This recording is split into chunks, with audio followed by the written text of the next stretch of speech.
नमस्कार दोस्तों, आपका स्वागत है हमारे चैनल पर। आज हम बात करेंगे गांधी युगीन पत्रकारिता के बारे में, जिसे महात्मा गांधी ने एक मिशन के रूप में अपनाया और भारतीय स्वतंत्रता संग्राम को एक नई दिशा दी। गांधी युगीन पत्रकारिता के लक्ष्य: गांधी जी ने पत्रकारिता का कार्य दक्षिण अफ्रीका में ही शुरू कर दिया था। उन्होंने वेजिटेरियन के साथ साथ इंडियन ओपिनियन नाम का पत्र शुरू किया था। गांधी युगीन पत्रकारिता के लक्ष्य थे जनमत जानना, जनमत की अभिव्यक्त, जनमत को प्रकाशित करना, सद्भाव को विकसित करना, सामाजिक अनीति, अन्याय, पाखंड, अंधविश्वास को समाप्त करना और सामाजिक न्याय का विकास करना। गांधी युगीन पत्रकारिता के ये प्रमुख लक्ष्य थे, लेकिन जो क्रांतिकारी पत्र निकलते थे उनके पत्रों का लक्ष्य एक ऐसा जनमत तैयार करना था या नवयुवकों की एक ऐसी पीढ़ी तैयार करना था जो देश में सशक्त क्रांति करके अंग्रेजों को देश से बाहर खदेड़ दें। इस युग की पत्रकारिता हर तरफ से एक मिशन थी, एक प्रतिज्ञा थी और एक निश्चित उद्देश्य की प्राप्ति के लिए कटिबद्ध थी। स्वतंत्रता संग्राम की पत्रकारिता के प्रमुख बिंदुओं को अगर हम देखें तो पत्रकारिता अपने प्रारंभिक चरण में अराजनीतिक विषयों को लेकर सक्रिय थी। गांधी युगीन पत्रकारिता पूर्णतः राजनीतिक हो गई और प्रत्येक पत्र के संपादकीय राजनीति को लेकर लिखे जाने लगे। अब पत्रों में चित्रों का प्रकाशन भी शुरू हो गया। सबसे पहले टाइम्स ऑफ इंडिया में महाराणा उदयपुर का चित्र प्रकाशित हुआ। खेलकूद, जहाजरानी, व्यक्तिगत व्यवसाय और दैनिक रुचि के प्रकाशनों के साथ ही रेखांकित प्रकाशित होने लगे, यानी रेखा चित्र भी प्रकाशित होने लगे। सिनेमा संबंधी रेखा चित्रों के प्रकाशन का भी प्रसार हुआ। विज्ञापनों में बढ़ोतरी हुई, जिससे पत्रों को आर्थिक संबल मिलने लगा।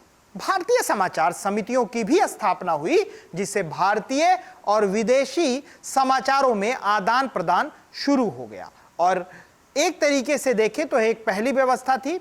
इसके अलावा बॉम्बे टाइम्स, राउटर अखबारों के मध्य हुई और उसके बाद नगरोत्तर और नगर के जो संस्करण छपने लगे उनमें भी टाइम्स ऑफ इंडिया और इंडियन डेली मेल के छपे अखबारों में पत्रकर्मियों की बढ़ोतरी हुई। संपादक के साथ संयुक्त संपादक भी नियुक्त होने लगे। अंग्रेज जो पत्रकार थे, यानी अंग्रेज पत्रकार भारतीय पत्रों में नौकरी करने लगे। एक बहुत बड़ी बात थी। स्टैनली रीड जो अंग्रेजी के व्यावसायिक पत्रकार थे, उन्होंने भारतीय पत्र में नौकरी की। पत्रकारों की वेतन वृद्धि भी होने लगी थी उसी समय और विभिन्न विषयों पर पत्रिकाएं अलग से छपने लगी जो राजनीति से हटकर थी, जैसे विश्वविद्यालय मैगजीन यानी यूनिवर्सिटी मैगजीन, महाविद्यालय मैगजीन यानी डिग्री कॉलेज मैगजीन आदि। विदेशों को समाचार संबंधी भेजे जाने वाले तारों की दरों में सरकार ने कमी कर दी, जिससे समाचार पत्रों में शीघ्रता से सूचनाएं छपने लगी। यातायात के साधनों, रेल, मोटर आदि के विकास के कारण अखबार सुदूर स्थानों तक पहुंचाए जाने लगे। परिणाम स्वरूप अखबारों के वितरण में विकास हुआ। भारतीय पत्रों की अद्भुत प्रगति हुई, जिसके कारण ब्रिटिश समाचार पत्रों का ह्रास हुआ। भारतीय उद्योगपतियों ने अंग्रेजी अखबार खरीद लिए, जैसे पायनियर पहले विदेशी उद्योगपति का था जो भारतीय उद्योगपति ने खरीद लिया और स्टेट्समैन में मिला दिया। यानी जो अखबार था उसको खरीद कर पायनियर को स्टेट्समैन में मिला दिया गया। इन सभी बिंदुओं से स्पष्ट है कि भारतीय राजनीति में भारतीय भाषाओं के पत्रों का विशिष्ट योगदान हुआ और देश की आजादी की लड़ाई आगे बढ़ सकी। उस समय के प्रकाशित अन्य प्रमुख पत्रों में कुछ पत्र हैं, जैसे बॉम्बे से प्रकाशित होने वाला दैनिक पत्र Bombay gazette, advocate of India तथा साप्ताहिक पत्र कैसरे हिंद अंग्रेजी और गुजराती दोनों में छपता था। ओरिएंटल रिव्यू या इंद्रप्रकाश जो अंग्रेजी और मराठी में छपता था। रोज निकलने वाले पत्रों के रूप में बॉम्बे क्रॉनिकल बहुत विख्यात हुआ और राष्ट्रीय स्वतंत्रता के वीर सेनानियों का पर्याय बन गया। इसके अतिरिक्त 1930 में फ्री प्रेस जर्नल प्रकाशित हुआ। एस सदानंद के द्वारा उन्होंने इसको प्रकाशित किया। इन्होंने ही बॉम्बे में फ्री प्रेस बुलेटिन प्रकाशित किया। गांधी युगीन पत्रकारिता के प्रमुख पत्रों में अगर हम देखें तो उनमें दिनमणि जो मद्रास से, हिंदू भी मद्रास से, इसके संपादक थे doctor Gidwani, daily gazette Sindh प्रांत से, सिंध ऑब्जर्वर इसके श्री पूडिया, सर्चलाइट पटना से, और Sachchidanand Indian Nation Aryavart, Hindi Pradeep, Leader Hindi भाषा, ये दो अखबार थे जो हिंदी भाषा से, हिंदी प्रदीप और लीडर। कुछ अन्य पत्र उन्हीं दिनों कलकत्ता की अमृत बाजार पत्रिका ने भी काफ़ी यश प्राप्त किया, जो आजकल एबीपी न्यूज़ एक ऑर्गेनाइजेशन है, एक बहुत बड़ा मीडिया का, उससे जुड़ा हुआ है। दिल्ली से 1923 में हिंदुस्तान टाइम्स छपा जिसके संपादक के.एस. पन्नीकर थे। 1938 में नेहरू जी के संरक्षण में नेशनल हेराल्ड प्रकाशित हुआ।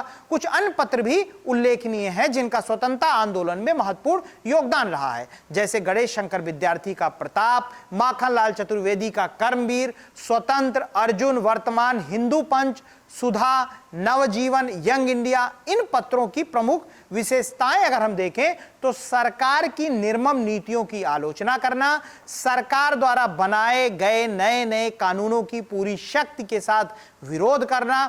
पत्रकारिता धनोपार्जन का लक्ष्य नहीं वरन एक मिशन थी।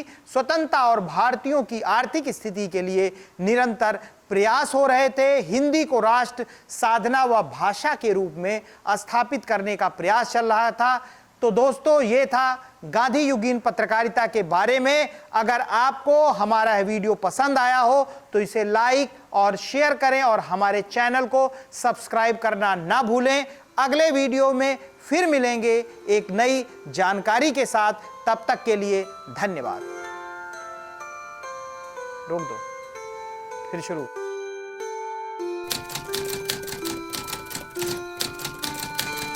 This video channel, Masscom Masterclass, is a part of the Arvind Foundation initiative.